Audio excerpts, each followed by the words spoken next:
Remember that by definition, means must be scarce, because if they're not scarce, the actor doesn't take them into account when he or she acts.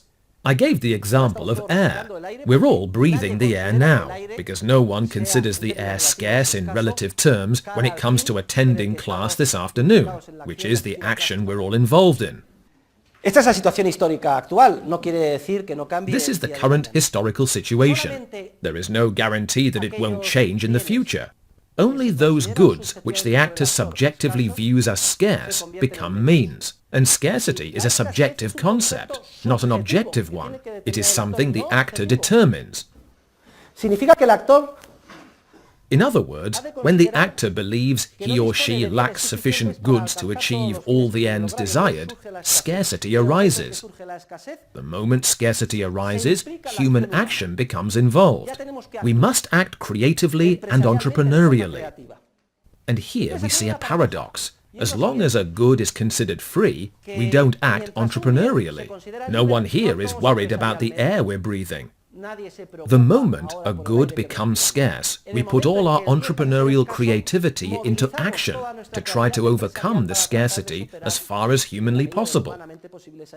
And then, paradoxically, a much greater quantity of that good is produced. During the time of the Altamira caves 30,000 years ago, the vast majority of the resources in Cantabria were free. There was a very sparse population of people, and they lived in caves, though they went out and they had totally free access to the land, the bison. Today, if you fly over Cantabria, you'll see that everything is private property. Everything is divided into plots. Everything is scarce. Nevertheless, there is infinitely greater wealth in terms of the number of inhabitants, goods, services, cows, etc. As soon as a resource which was free becomes scarce, it is essential to bring in entrepreneurial creativity, economic allocation, and property rights. At that moment, problems of scarcity tend to be resolved.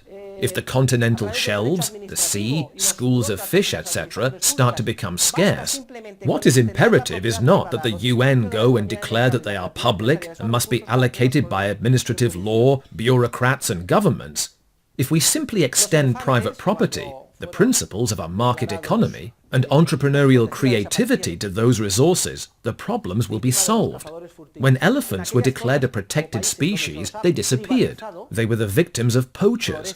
But in those areas or countries where elephants have been privatized, elephant populations are thriving. They are the private property of the tribes in the areas or reserves where they live.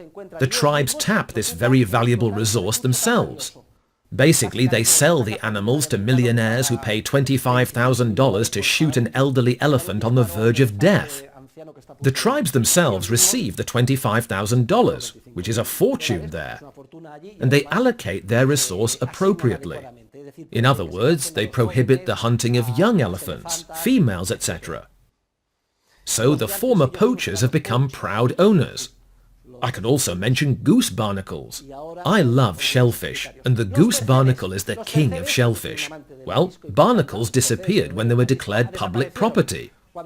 Later, in Galicia, a smart person, maybe someone who had read my books, privatized the coastal rocks. This one for this family, that one for that family. Then every family kept an eye on their own rock and made sure poachers stayed away. And people knew how many barnacles they could collect. As a result, now there are goose barnacles again. The same is true of fighting bulls, etc.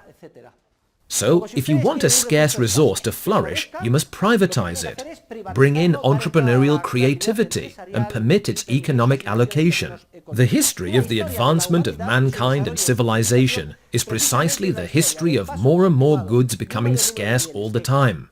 Goods which, in the past, people had considered free and not scarce in relative terms. But then people began to see them as scarce with respect to the ends they wished to achieve.